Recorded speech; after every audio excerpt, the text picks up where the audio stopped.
Hi, everybody. Thanks for attending our 2020 Exhibit Columbus Symposium New Middles and our Columbus Conversation today. My name is Ann Surak, and I'm the Director of Exhibit Columbus. For those of you joining us for the first time or those new to our work, Exhibit Columbus is a program of the Landmark Columbus Foundation, whose mission is to care for, celebrate, and advance the cultural heritage of Columbus, Indiana. Exhibit Columbus creates a 2-year cycle of programming that activates the design legacy of Columbus through symposia and a free public exhibition. Our 2020 symposium begins our 3rd cycle of events and asks international leaders in architecture, art, and design, together with stakeholders in our community, to consider the question, what is the future of the Middle City? This is the 6th in a series of 8 live streamed and recorded online conversations and is centered around the topic art and community. We've been exploring the theme of New Middles through 4 interconnected topics in this format: Tuesday Thematic Conversations, hosted by our media partner Dezeen, and Thursday Columbus Conversations, hosted by Exhibit Columbus through Zoom and Facebook Live. Please visit our website, exhibitcolumbus.org, for our upcoming final week of programs and the archive of talks already presented. We also invite you to join the conversation on Facebook, Twitter, and Instagram using hashtags New Middles and Exhibit Columbus, and follow us at Exhibit Columbus. Our conversation today will be moderated by Bryony Roberts. Bryony is an architectural designer and scholar. Her New York-based practice, Bryony Roberts Studio, integrates methods of architecture, art, and preservation to address complex social conditions in the public realm. Her practice has been awarded the Architecture League Prize, the Rome Prize, and also a 2018-19 J. Irwin and Zenia S. Miller Prize. Bryony teaches architecture and preservation at the Columbia University Graduate School of Architecture, Planning, and Preservation. She's also part of the team working on Landmark Columbus Foundation's Keeping It Modern grant for North Christian Church.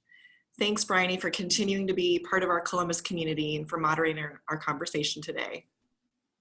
Thank you, Anne, for that introduction and for the invitation to be part of this event. It's great to be involved with Columbus in any way. Before we begin, I'd like to take a moment to reflect on the long history of a city named for Christopher Columbus in a state named for American Indians.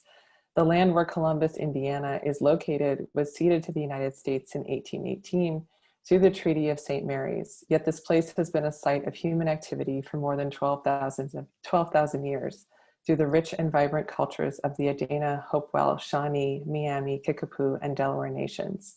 We recognize that the languages, cultures, and traditions of these nations continue to this day. And although we are gathering virtually, we remain entwined by land, water, and soil. So the goal of the conversation today is to bring together community voices in Columbus and the designers who will be developing projects for Exhibit Columbus.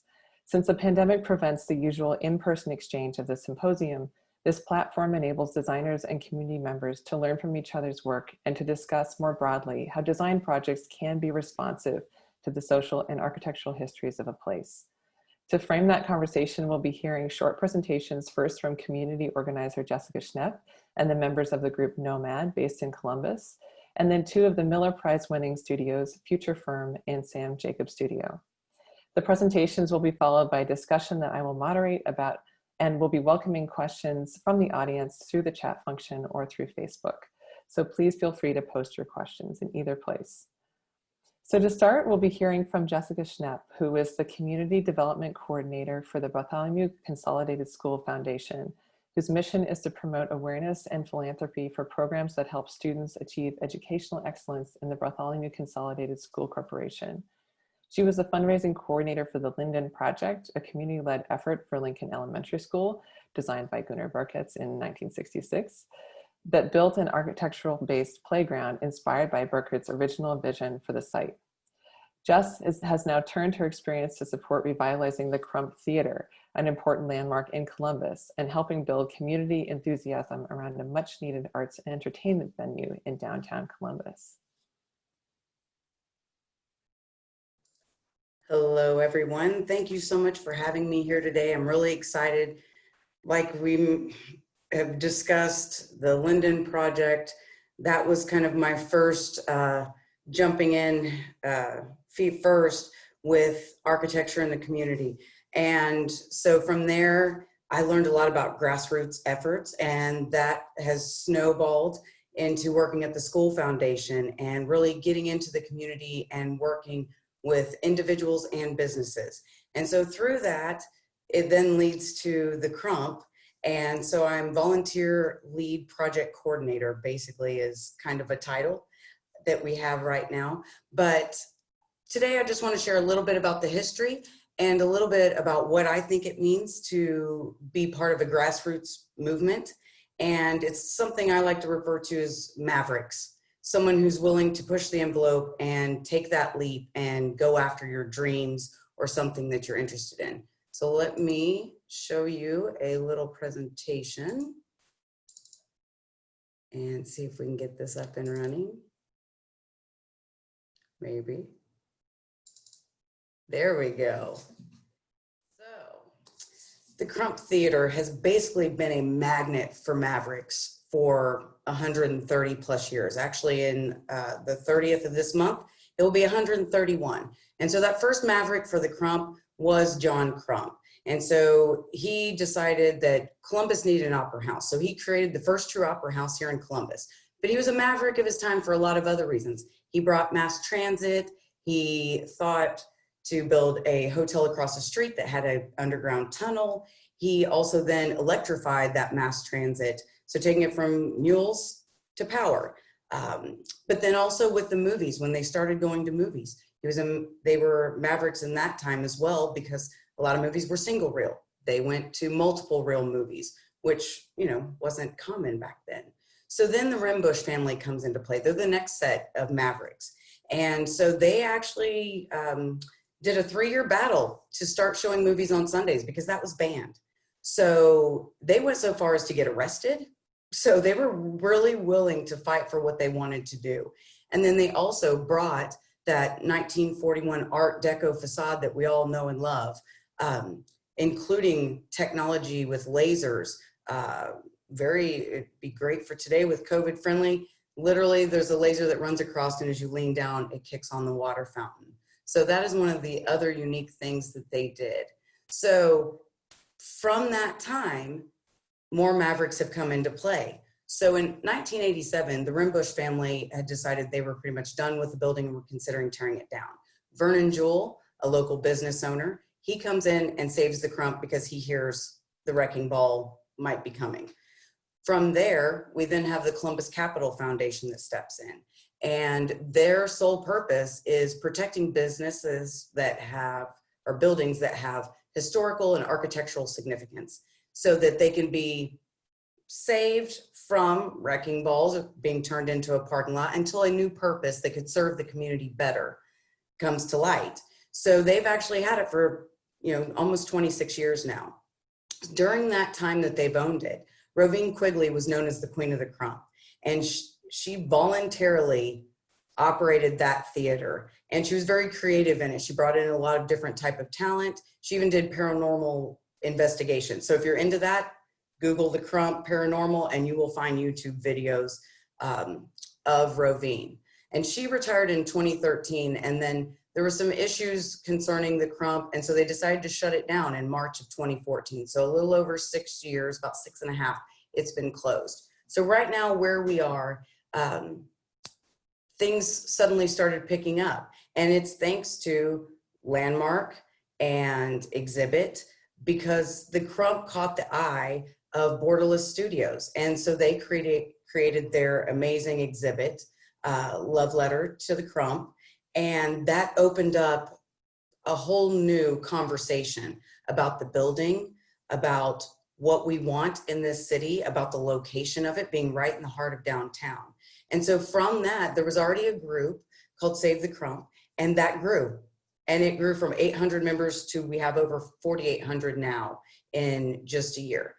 That has attracted high school seniors. They do projects here, and we've got 2 right now that are actually doing their projects. And so they're organizing volunteer days, and we're cleaning out the Crump and doing a lot of amazing things. So when you first start looking at it, it's like, where do we start? We've got to assess where we're at. Then we needed to prevent further damage to the building and try to protect all those items of historical or restoration, you know, value. So the pictures on the side, you'll see the roof. That was one of our first emergency repairs we had to tackle. And then we cleaned out an area in the back of the theater and actually created a restoration room. So as we clean out the building and find items, we're putting them in there. And this is all volunteer led. People are spending time, money, and providing materials to make this all happen. So then we're going to assess for structural, right? We've got to see what we're dealing with because we can't move forward. So as we go through this process, there's a lot of repeat. You start working in one area and then it's assess it again. And then you do a little bit more. So it's a continual process. So like I said, all of this has been done through community members, the Crump crew volunteers, and their time, talent, and treasure. If you'll look at these pictures, you'll actually see one on the left. They're tackling, removing all the carpet, which is not a fun job. In the middle, we actually have Richard McCoy. He was there for one of our big senior project work days and worked tirelessly, helping us clean up areas, remove debris and random things that have been left behind. On the right side, I put that picture just so you could see that was a lot of the carpet that left the building. So far, we've cleaned out 5 of those dump trailers of random things left behind that have no significant purpose. But we've been able to do this because of the city, because of the county working with us, and then all of these local tradesmen and businesses being willing to jump in. So where do we go now? What do we do? Well, it's kind of simple. We just keep going forward. And that's the Columbus way, is to work with the private and public sectors and bring them in towards a common goal. And that's how a lot of these large projects all throughout Columbus have happened. It's working together. And so we'll continue to do that. Now, we hope we're the next Crump Mavericks, but there could be someone else that jumps in too. And that's what we're hoping, because this is a large project, but it starts with some of those grassroots efforts and showing that this is important to the community, and then others start taking notice and jump in. So if you're interested in learning more about the theater, you can follow us on Facebook with our main page, the Crump Theater, or you can follow the group. It's really interesting to see all the different memories that people share, their photos, and telling you why it's important to them. So that's actually one of my favorite pieces, is hearing the memories that people have. There also is a book. So if you're wanting to learn a lot about the history, it actually covers even more than that, about all the other theaters that came through Columbus, but the Crump is the last one standing. And you'll actually find it 131. It's possibly the oldest one in Indiana, but it's definitely among the oldest in the entire US. So it's unique compared to other ones that are being restored. Most of those were built in like the 1920s. So if you're in Columbus, go visit Viewpoint Books. You can get a copy of it there and learn a lot more about what that process has been. And then anytime you have questions, want to know something, feel free to use our email. It's thecrumptheater@gmail.com. And we'd love to talk to you, and we'd love to show you around. So thank you. Thank you so much, Jessica. And now we're going to hear from some other grassroots organizers in Columbus, the founders and members of NOMAD Art. So NOMAD Art is a music venue and mini art gallery in Columbus that promotes and prioritizes young artists. It was founded by Jaden Darnell, Austin Lewis, Ian Cohen, and Corbin Parner when they were in high school. Kate Thomas is a multidisciplinary artist from Columbus, Indiana, who joined NOMAD also in high school and helped to organize its programming. So I'll hand it over to them. Hello, I'm Austin. I'm Jaden. Hi, I'm Kate. There we go. So NOMAD started in the summer of 2016. Ian Cohen approached me with an idea for a teen arts venue that he had for a number of years. And I roped in some people that were younger than me, because I was about to go off to college. So Jaden was one of those. And basically the need that we saw was just a space for teenagers to create, to take chances, to push boundaries and collaborate with one another. Columbus, obviously, since we're doing this right now, is known for being artistic and having art spaces. And we definitely saw a void for that in the high school scene, which is where, people are experimenting pretty consistently. So we sought to fill that need, and we came up with NOMAD. And the name for NOMAD was that we were traveling in the beginning. We never had really a set location where we began. we wanted to sort of move venues each time, and those venues initially were outdoors since it was the summer. So up here right now is a picture of our first show. It's in like the tunnel of the Jackson Street parking garage. So the garage bar is like right behind where we are. And we sort of moved around until we got this space from Beth Stroh, who owns Viewpoint Books. So a second Viewpoint shout out for today. That just was, we were able to really build good community bonds through that already, because we had a really symbiotic relationship with Beth, where we helped her sort of organize her basement and clean the basement. And then we were able to use that basement for shows and, whenever we kind of needed it, and she was able to help us out. So that's basically the origins of NOMAD. Yeah, and I'll take it from there. So after Austin, went off to college and everything, my friend Corbin and I, who's helped start it as well, we saw that it would be a pretty cool idea to use NOMAD as one of our senior projects. So the high schools here in Columbus, we all have to do a senior project, which is a community-based project, and it's supposed to be something that helps out the community. So the whole theme of the senior project was just to make NOMAD sustainable, make it something that after we left and after we moved on from, not necessarily Columbus, but just moved on from NOMAD, it would be something that would go on forever, and it has. So some of the stuff that we did to kind of ensure that it was sustainable was just obviously getting the space, because the summer was coming to an end. Beth offered the space, but we also started organizing artists from other places to come in. So we had started off just having local bands, and really it was my band and maybe a couple other people who were playing. But as we started bringing more people into these shows, people were inspired to create not only music, but also, art and stuff like that. And so young people were picking up this idea, oh, I can start a band. I can, buy some crappy instruments. I can, use their PA. I can do this. I can make it work. And so after that, basically, a lot of people started creating.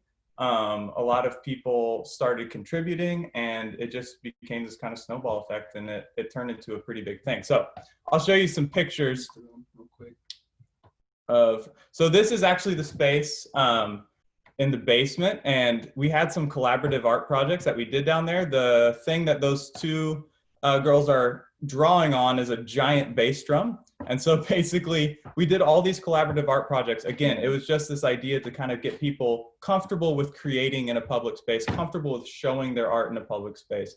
And especially for young people, that can be a really hard thing to do, but we gave them a space to do that. So this is outside again, this is in Friendship Alley. And as Austin said, it was really important to us to be able to use the spaces around Columbus in the beginning. And there's a lot of other cities in this state that do not have the spaces that Columbus offers. So this in particular is Friendship Alley. There's power out there. All we had to do was give the city a call and ask, hey, can we use Friendship Alley and do a concert? And they were like, sure, go ahead, have fun. And it was the same thing with a show that we did in Millrace. But yeah, so you can see there's just all kinds of art that people brought in. And then this right here is our poster wall, and I'll let Kate talk about some of the posters and why those are important. Yeah, so for me, this is one of my favorite parts about working with NOMAD, which is just making posters for the events. And you can see we really try to be like creative with it and just have fun with it. So we took a lot of, we mixed like different media. So I would start often with like something I would draw or whatever, and then make it digital. And another part of that was really fun that we experimented with was how we distribute it. So we would post on Instagram and that kind of stuff, but then a lot of times like the actual physical posters were really important, and we would just like print out a ton and put them all over people's cars or just wherever we could. And that made it feel like really fun, but also people, when they saw, they were excited. And yeah. So. And we were lucky enough to have the Arts Council here in Columbus. Mm-hmm. They supported us. And so all of these posters that you're seeing were printed through the Arts Council and distributed with their paper. And you can see that we used multicolored paper sometimes just to make it fun.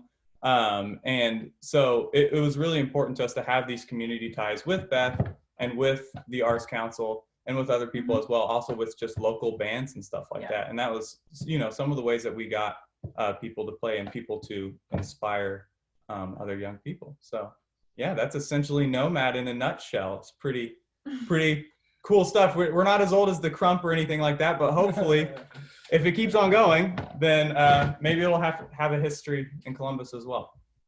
Wonderful. Thank you so much, Jaden, Austin, and Kate. That was great. Yeah. So we'll be shifting now towards Future Firm. And so the office was founded by Anne Louie and Greg Reshke in 2015. Future Firm designs spaces for clients who are change makers in their own communities. Their work spans diverse scales, from events to residential and commercial buildings to urban and territorial speculations. Future Firm also currently operates the Night Gallery, a nocturnal exhibition space on Chicago's South Side, which features video and film works by artists and architects from sunset to sunrise. Thanks, Bryony. Hi, everyone. My name is Craig. I'm Anne. And today we're going to tell you a little bit about Future Firm as we share screen here. So we're gonna start by talking about our logo, which for us I think is a good way to maybe set up how we think as a firm. And a few years ago, we worked with Jeremiah Chu, who is actually also the graphic designer who's designing for Exhibit Columbus this year, to develop Future Firm's graphic identity. And what was so interesting for us about this is that designers reflecting yourself back to you is a really illuminating experience coming when you yourself are a designer. And I still remember Jeremiah sitting at our conference table and pointing to the word future and then to the word firm and saying, oh, there's this like interesting juxtaposition of these two words. And he pointed out that future and firm have this interesting combination where future means speculative, buzzy, uncertain, ambitious, and firm means structurally sound, showing up on time, buildings that don't leak. And it really, for us, represented the struggle that Anne and I deal with in architecture and trying to achieve both of those things at the same time, that we see these as kind of ideas in opposition or juxtaposition and engaging one another. And architecture for us really has to do both. So this GIF maybe talks about that juxtaposition a little bit. And we want to show you these two projects, which are not our own projects, but they're projects that inspire us and explore this kind of dialectic relationship between future and firm, and inspire us in how we make architecture. So we've been thinking a lot about the Astor Gates, who's based here in Chicago, the way he says, make the thing that makes the thing. And for us, this is really our role as architects and designers. So on the left, you see technical drawings for the Blur building by Diller Scafidio, which was presented at the Swiss Expo in 2002. And those of you who know this building will know that the work is actually a cloud. And so we always wondered, how was that cloud made? And for us, it's interesting to think about how the idea of firm is making the structure and the plumbing and figuring out how the nozzles work to kind of blow this vapor. But future is the idea of having an ephemeral fog instead of designing a building. On the right, you see the Stardust sign from Las Vegas, which was built in 1968. And so if you use this as a way of thinking about the balance between future and firm, firm is getting the voltage right and setting up the structural steel and doing the shop drawings for each individual star. But future is when the lights turn on at night. So we're going to show you 4 different projects, and we'll start with this one, Rebel Garages. And this is one of the early research projects we did, and it came at the same time that we're starting Future Firm, and also at the same time that we got an 8-week-old puppy. It's 2 things that we wouldn't recommend anyone do at the same time. But one of the great things that came out of this was that we signed up for dog training classes, and it turned out that these dog training classes were held in the trainer's garage, and she would turn the alley behind her garage into this kind of puppy extravaganza each Thursday night when we went to classes. And as we trained our dog in the alley, we also started to notice how many other interesting things happen in Chicago's alleys. People do so many things other than park. They cook, paint, weld, run businesses, fix cars and bikes. And it really made us start thinking about the alleys not as a kind of utilitarian kind of backside to Chicago, but instead as kind of important and vibrant B-side streets. So we started interviewing different people that did interesting things in their garage. And we put all of this together into a book called Rebel Garages. Two of the people that we interviewed are shown here on this slide. Kevin and Elaine are retired professors that have a kind of loft space in their garage that they've turned into a library. Marcos is an auto mechanic that fixes cars out of his garage.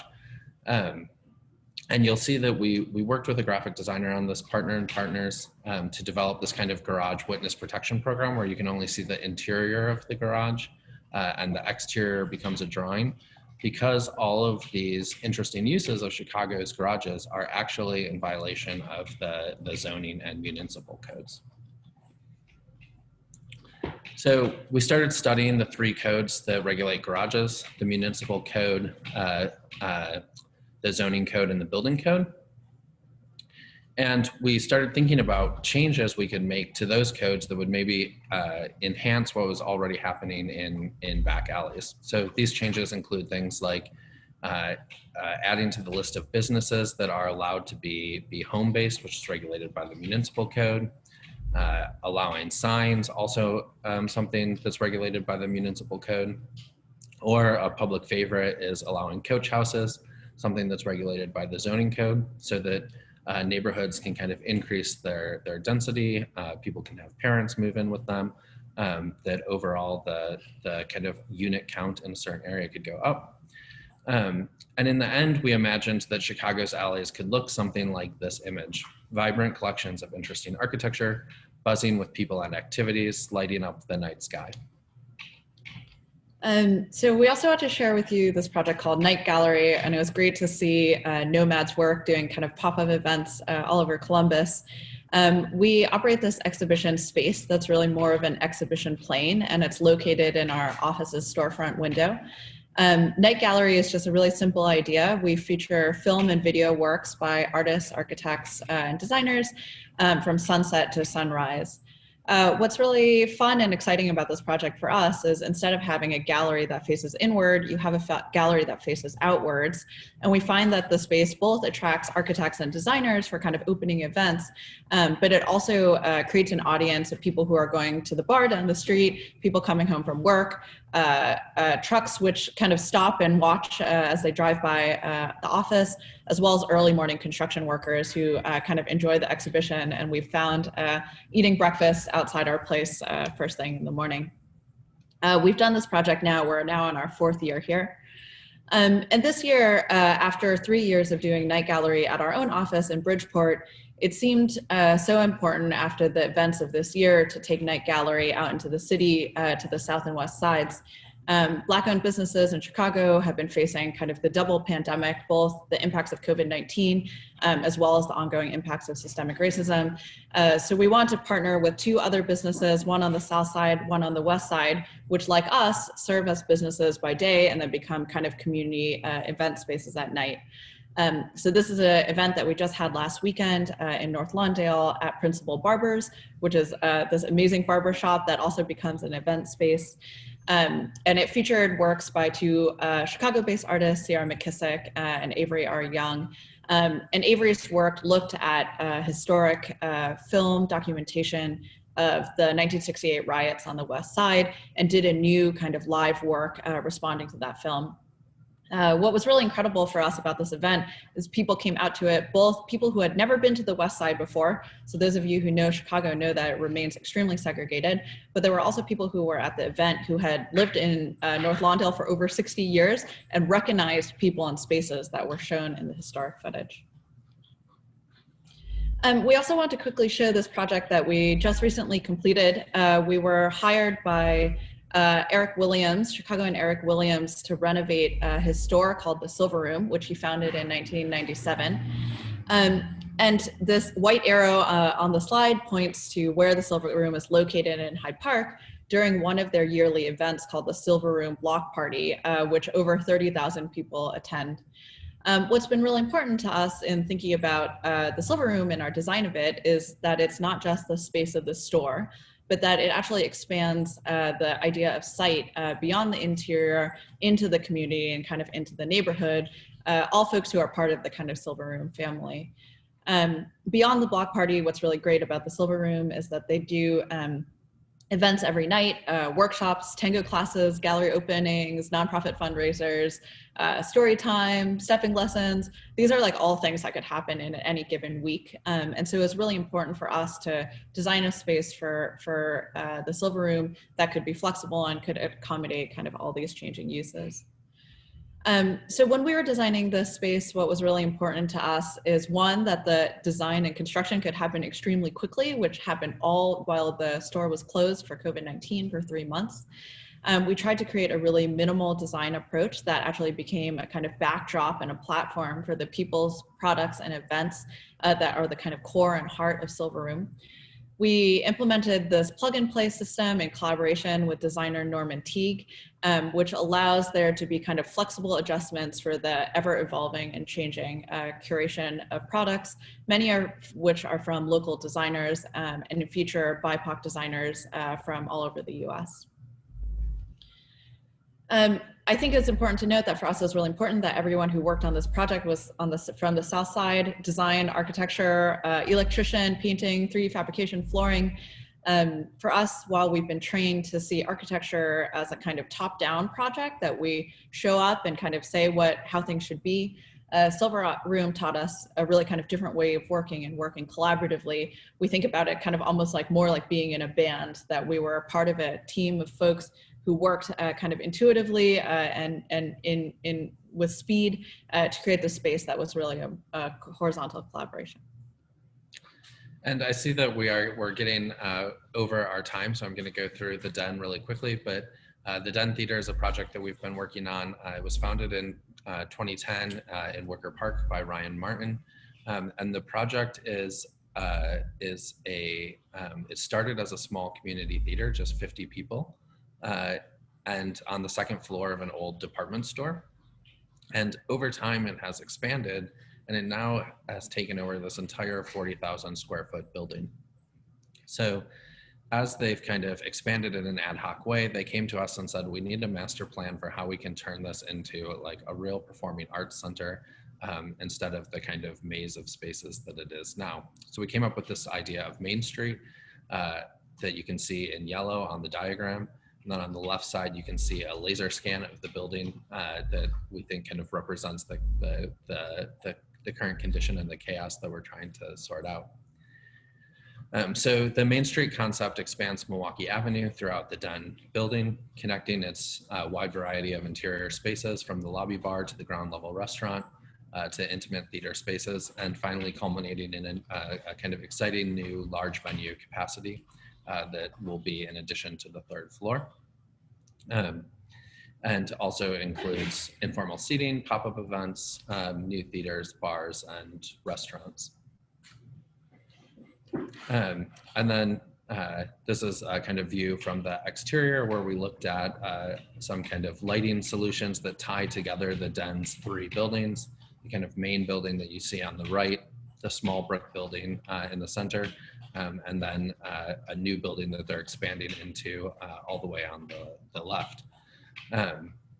It's also a venue that has a kind of strong role in the Wicker Park community, from being a kind of gathering place where people stop in to get a coffee, to during quarantine, opening during the Black Lives Matter protests for a space where people could cool down, use the bathroom, and become this kind of community hub.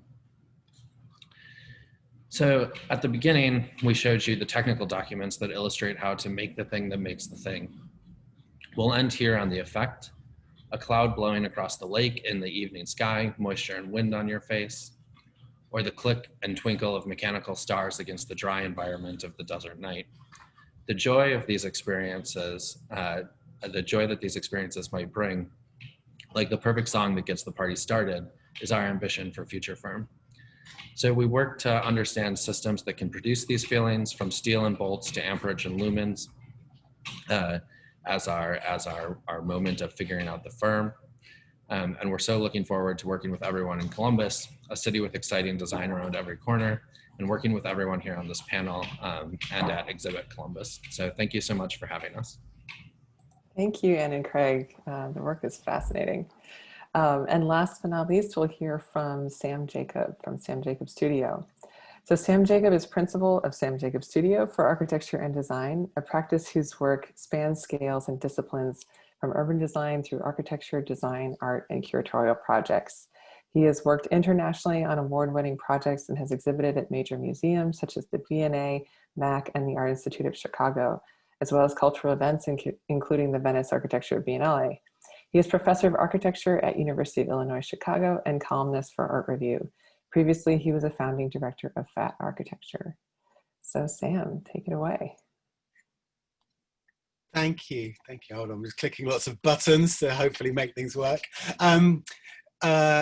Thanks, everybody. Such a shame not to be in Columbus. But I have made the pilgrimage to Columbus before, and it's such an amazing place. So I'm very excited to get going, working on a project with you all. I wanted to talk a little bit about what culture and art and maybe architecture might be able to do for a place, but also what maybe we could think of as community. Like, how do we form a community, or how does a project make a community? Is that the obvious thing, just like the people who are around, or is it the people who participate, or is it other ways that we could think of? And I just wanted to show a few projects which think about what that might be and the role that art and culture can play in formulating those kinds of responses in different ways. So the first project is really about how a designer might be able to co-author, so to bring participation, to bring community into the actual mechanism of the project to make it really work. This was a project in a place in London, Battersea Park, which is like a big Victorian park laid out with kind of picturesque planning and lakes and trees. And we were asked to make some furniture which could activate a space in front of a gallery in an old pump house in the middle of the park. So we worked with a group of school children, I think like 13, 14 years old. And we kind of set them projects which would help us make our projects. So outsourcing our work, child labor, if you like. And the first thing we did was ask them to go out into the park and just take pictures of things which struck them. And some of that stuff was kind of important things, sculptures, statues, that kind of thing. Some of it was much less important, like an old Wellington, the sole of an old Wellington boot that had been left by a visitor to the park. That made a kind of catalogue, which we then made into these little objects, which was a sort of kit of parts. And we took that back to the kids at their school. We then reassembled them into these kind of quick fire sculptures, basically. Like Sam, making, again, sorry to interrupt you, but we can't see your screen. Oh, can you not? Yeah, sorry. What's going on? Can you see any screen? Not yet. How There we about go. that? Okay. There. So we were here. That's Battersea Park. These are the little objects that we gave to the kids to play with from their catalogue, and this was them stacking them up. They would then draw them. So this was a kind of every 5 minutes we'd switch. They'd make something else, and then we used that to make these objects, which were essentially large-scale models of the models which the kids had made. So in that sense, I guess our work as designers was more to set a framework, which was then kind of filled in by a group of people who we had actually no control over what they might do. So it produced something which had reference to the history and language of the place, Battersea, was kind of multi-authored, and in fact created something which nobody quite was in control of. And I think that was the sort of kind of exciting aspects of it.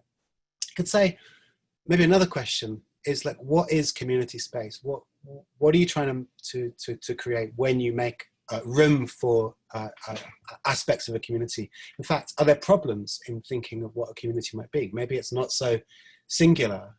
This was a project in the outskirts of Rotterdam, in a suburb next to an oil refinery and a highway. So a place where there was kind of quite a lot of conflict between immigrants and kind of indigenous Dutch population, old and young, kind of a lot of people living next door to each other, but not getting along. And so this was a project which was looking at how to make a park and a community space which everybody might share. And a lot of the work was finding people that we could partner with, who could contribute to the project. But a lot of it also was about a kind of design language.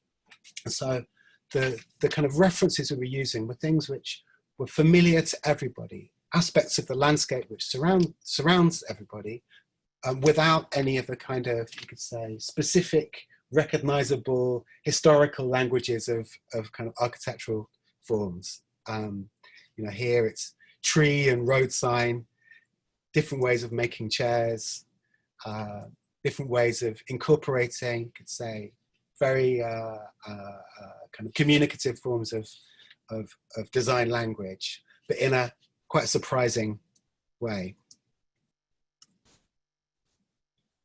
These are some of the spaces on the inside. Of course, this is really kind of quite scenographic architecture, and what's really great is to see how the space has been used, from wedding ceremonies to sports to kind of engaging with nature, festivals, music, more music, big wedding parties, so that the kind of design and the architecture kind of acts as an infrastructure, but part of that infrastructure is also the creation of setting for a wide variety of the users of that space. Maybe that idea of use, I think, could be thought of too. This was a project for an art gallery, but an art gallery which is in a hairdresser's. Instead of sitting down in front of a mirror to get your hair cut, you sit down in front of art. And part of the kind of idea of this project is the problem of making creative work, financial problem. And so the fact that you're always seeing culture sort of somehow through the commercial activity, which keeps that going, is part of the experience.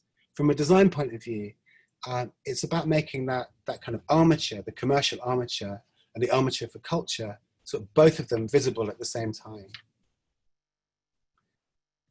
So you can see how it works. We used a lot of mirror, but we used mirror in places which were not functional at all. So that the mirror is always working in a kind of spatial way, which adds kind of depth and intrigue to the experience of the space. You can see here the kind of armatures where you're looking at kind of art magazines and art books, but you're watching someone getting their hair washed before they get their hair cut. These are some of the ways in which artists and curators have used the space, and you can see the hairdressers' chairs set up in front of it. So the kind of configuration of the space changes according to the way in which the show works. And I suppose another way that community might be formed through design is in a sort of, I guess, in like a selfish way, but through the pooling of interests and assets.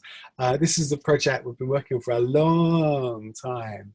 It's finally on site, and it's an old pub in London, which has been running as you can see it's in poor shape, falling down. Now it's been knocked down, or almost all of it. In this kind of historic London context, sort of terraced houses, row houses, lots of brick, lots of history that's happened to the site, which has left it in a kind of very strange, almost undesigned condition. The building and the organization have been a kind of community asset, a community organization for about 3 or 4 decades, with many generations of the same family kind of using that resource. And we're working with them to provide more space for them, and also a house for me, as well.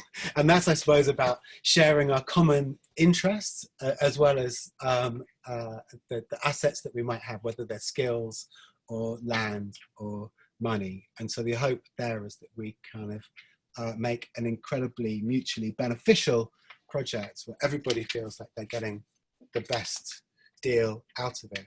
In some senses, through that sort of pooling of assets, it resists the tendencies of the market towards certain other kinds of solution, which might exclude the interests of the community.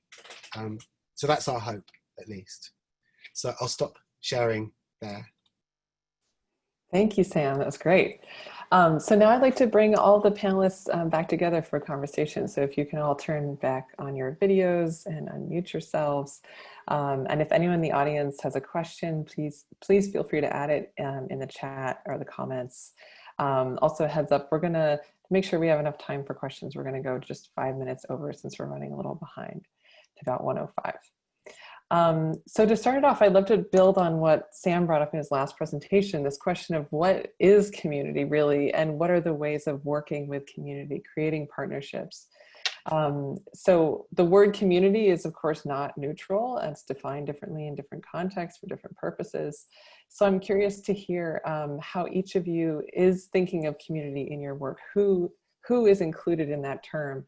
And what does it mean for you to actually work with a community? What kind of processes are you interested in building?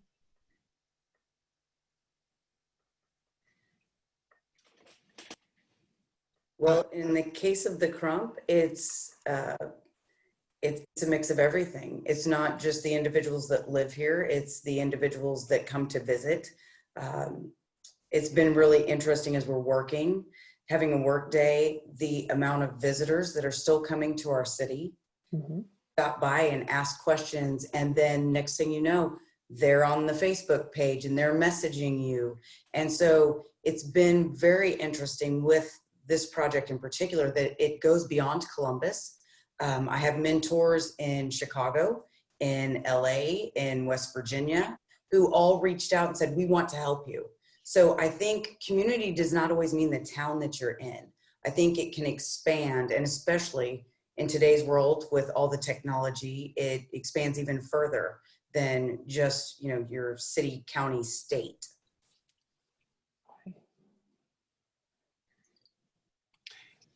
I mean, for me, it's always kind of multi-layered, like what the idea of community might be. I think there's some kind of like pitfalls, I would say, like things to avoid, like that maybe you're not there I'm speaking from a designer's point of view, I suppose. But one is you're not there necessarily to impose your own vision of the world, but at the same time, you're not there to simply facilitate, like, you know, what someone might be asking for you. And I think finding ways to negotiate, let's say, your expertise as a designer with the intelligence and kind of the knowledge which a community might have or people might have within a place, to find, let's say, solutions which neither of you might have wanted in the beginning. I think that seems to be, you know, almost like the fundamental design problem, like finding form or shape or something like that. That's kind of the easy bit, but like trying to work out like how on earth one might be able to make something which has relevance, whether that's symbolically or whether it's practically speaking. I think that's the really hard thing. That's a really kind of significant design project, which is often overlooked, I would say. Mm-hmm. Yeah, that's a great point. I see a lot of, yeah, Austin. Yeah, so for us, for Nomad in particular, I mean, I think it was always important to recognize that we could never have a hold over what everyone was interested in. So you just sort of resign yourself to that fact and like let people do what they want to do. Like when you have a collaborative space that is intended specifically for people experimenting and collaborating and like pushing their boundaries and putting into practice things that they've learned outside of an academic sort of setting, because, you know, lots of times you only sort of are doing art every day in a class, getting graded for it, and that might ruin the fun, right? And so you have to sort of resign yourself to that fact that you cannot anticipate what everyone might be interested in. So you have to have things, and like we had an open mic night one time, where you just have to let people come and do it, because you're not always going to be able to make the connection with people. You have to sort of give that, like, just create something that has a catch-all for involvement and inclusivity. And then furthermore, you also have the community of just like specifically musicians. You know, we have Jaden and Ian and others, I don't know, I wasn't involved at this point, we're able to secure like bigger bands that were on tours to just stop in and play for like 30 high schoolers, you know? Right. And so you foster those connections among regional places as well. Sorry. It's all good. It's because, you know, the way that we got like some of those bigger artists was because they were interested in that concept alone. Because they're so, you know, they're so used to the kind of like the drudgery that is like just playing a venue for a bunch of guys with beers, and they just do this every single night. And it's like, you know, they wanted to come to a place where they can sit in front of a bunch of really, really awkward, weird high schoolers, like and 10 feet like behind the actual stage. Yeah, like cowering in the corner, like, oh, is he gonna play yet? And like, you know, they wanted to do that because it's like a different experience, and they knew that like they existed at that person for like, you know, 10 years of their life, and they just wanted, you know, it's like, I think the biggest like artist that we brought in was a guy named Bonnie Prince Billy. His real name is Will Oldham, but he lives in Louisville, and that was just the whole thing that brought him there. He specifically told us, he's like, I don't want any adults in the crowd.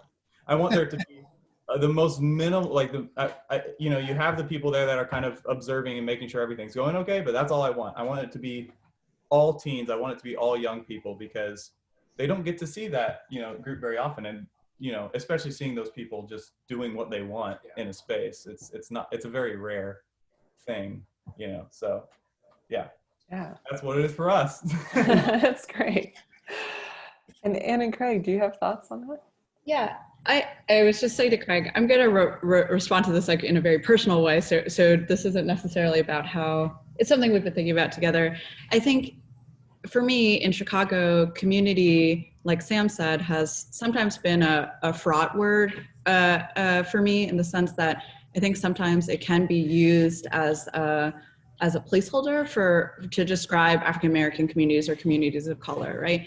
And for me, as like a non-Black person of color in Chicago, I think I've been really trying to force myself to be really specific about what I mean when I say community, especially when I'm working in spaces that have been dealing with the impact of decades of systemic racism. Like, do I mean residents? Do I of a neighborhood? Do I mean people who frequent a certain building? Do I mean people who are stakeholders in a different way?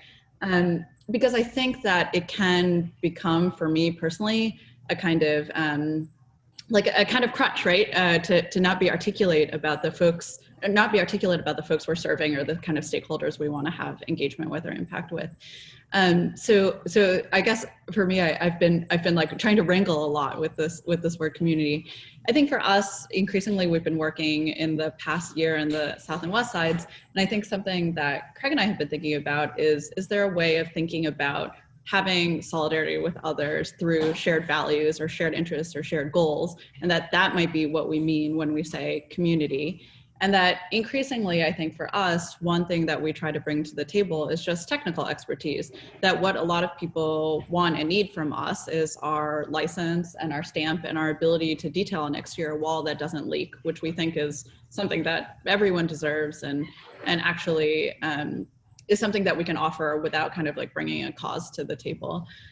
So I think that's really important to us. Like lately, we've been working on Central Park Theater, which is I think a theater that has been built like maybe a few decades after Crump, but was part of also this kind of movie palace tradition. And like recently, we were on the roof and just like trying to help like unclog a gutter or a downspout, right? And that was actually an issue that was causing like water to pool on the roof and like damage on the exterior wall that I think could cause a lot of damage like over the course of time.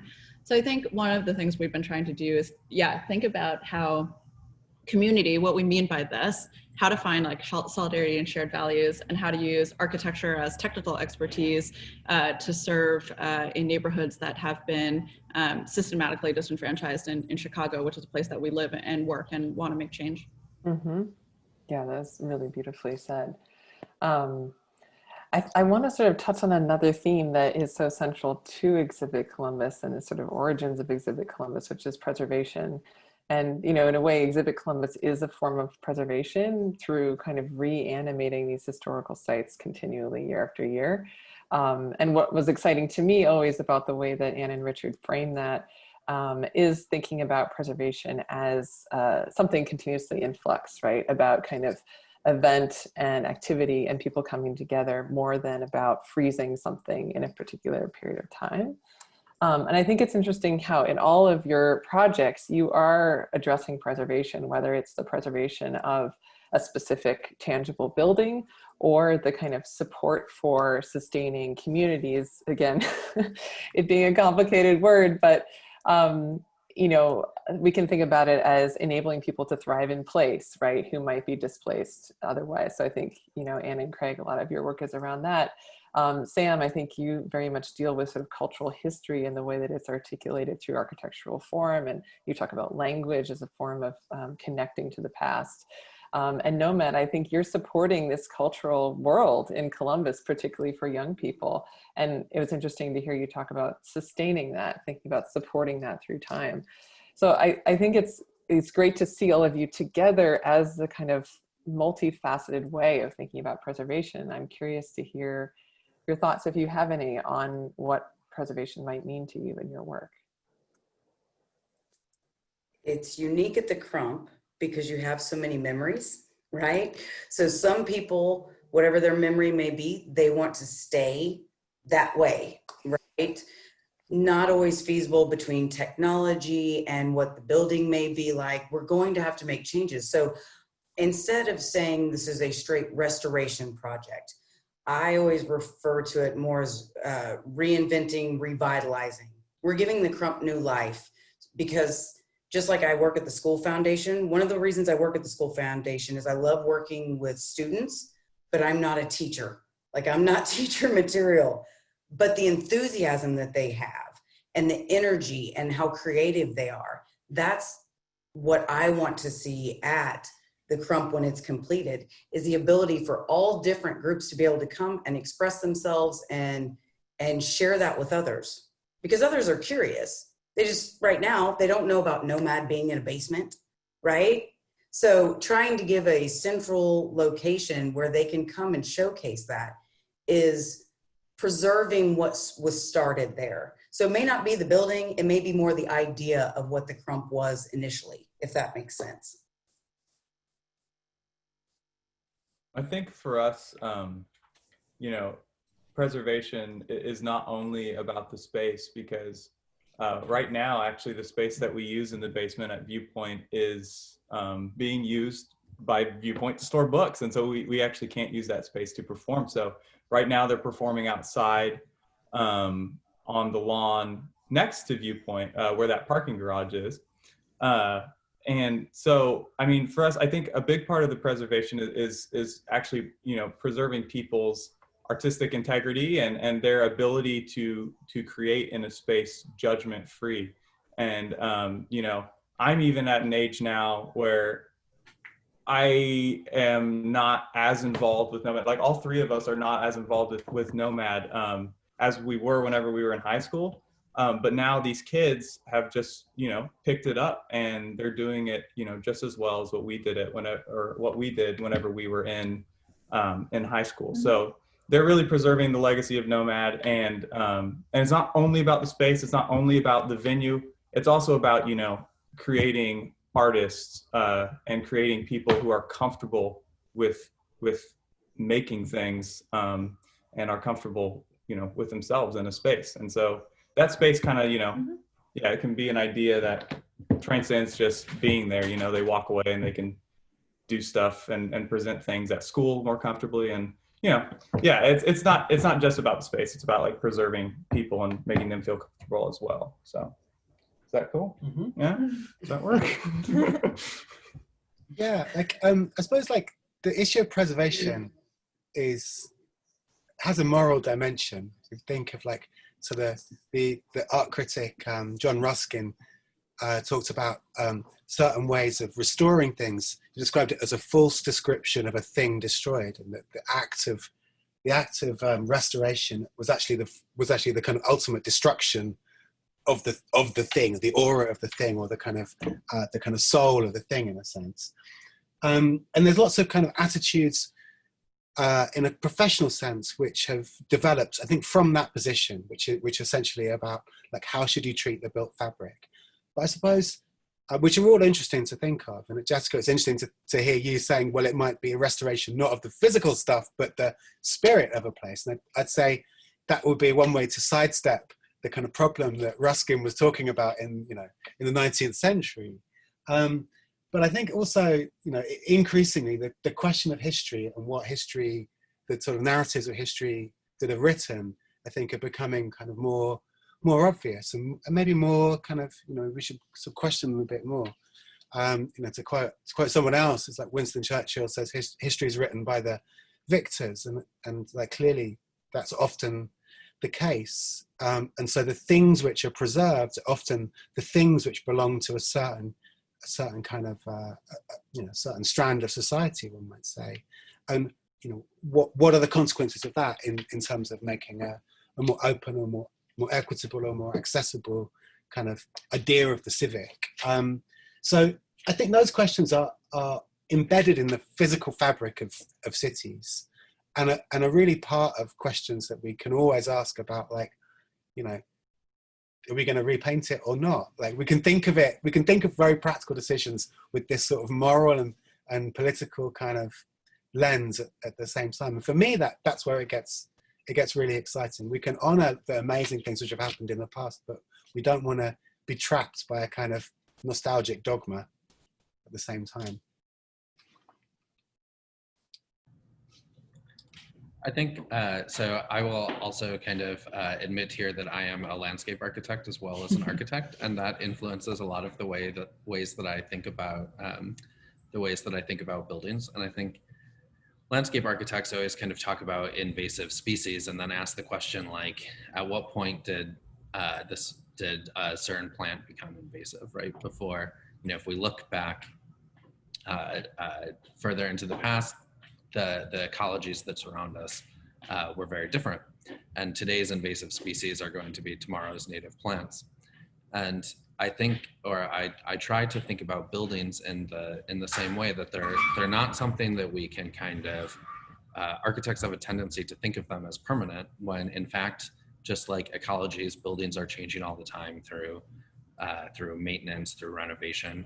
And we have to be able to think about buildings, I think, in a way that we can choose what parts we want to preserve, what are kind of important cultural moments, and what parts need to change to become new kind of vibrant parts of our community. And for us, in terms of the projects that we showed today, I think the Den Theater is one of those. It's in or along a section of Milwaukee Avenue in Chicago that is a historic district. There's very limited work that we can do on the facade, which is why in the kind of front image you see this long string of lights behind the glass, where we're kind of behind the preserved area. But we have to think critically about how we can, okay, let's maintain the facade as landmarks kind of intended, but then how can we reinvent this department store in an area that doesn't need a department store anymore? It needs a vibrant community. So that the kind of, I think the idea of constant change is how we've tried to think about these projects.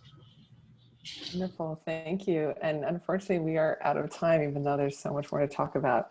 But I really love talking with all of you and hearing more about your sort of multifaceted ways of working. I think that kind of nimbleness and multi-scalar thinking is so crucial to actually creating work that is responsive to a place and the people there.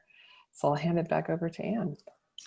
Yeah, I could sit here and talk about this all day with everybody, and I'm so sorry we only had an hour to do this, but I feel like it's putting lots of food for thought into my mind about how we can do programming when Exhibit Columbus happens next year and we have everyone together again. So thank you for talking about art and community in such beautiful ways. You know, the idea of sharing common interests and making this armature for culture to exist, and community being expansive. I think that's what we try to do with Exhibit Columbus. And I thank you all, Anne, Craig, Sam, Jaden, Austin, Kate, and Jess for being here today and sharing your stories. And I'm so excited to have everyone in Columbus together soon.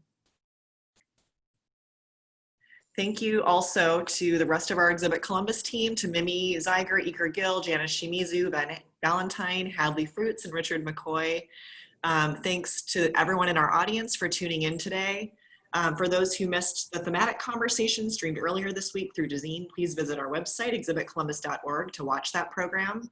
Our next Thematic Conversation will sort of talk a bit more about some of the things Craig was just mentioning here. So I'm really excited that that's how we ended our conversation today. It will be called Indigenous Futures and Radical Thinking. And it's at 2 p.m. on Tuesday, October 27th. Exhibit Columbus co-curator Mimi Zeiger will moderate a roundtable between designer Chris Cornelius, the Land Institute founder Wes Jackson, artist and architect Joar Nango, and speculative artist and designer Ash Eliza Smith, who will talk about how alternative voices and perspectives in relation to land, agriculture, and ways of making might reimagine North American narratives. Then on Thursday, October 29th, please join us back here again at noon for the Columbus Conversation, featuring J. Irwin and Xenia S. Miller Prize recipient Olalekan J. Foose, in conversation with Whitney Amuchastegui, Executive Director of Sukasa Columbus, and Carolina Castoreno Santana, Executive Director of the American Indian Center of Indiana, in a discussion that addresses how collaboration, alternative history, and multiple narratives might play a role in the design of a more inclusive future. Our moderator for that conversation will be Scott Shoemaker from the Eiteljorg Museum in Indianapolis. The music during our program today was created by Ryan Lott and was generously provided by This Is Meru. Again, thank you. You can find details about all of our upcoming talks at our website, exhibitcolumbus.org. Join our conversation online and follow us on social media to learn updates. Thank you for joining us today. Everyone have a great day.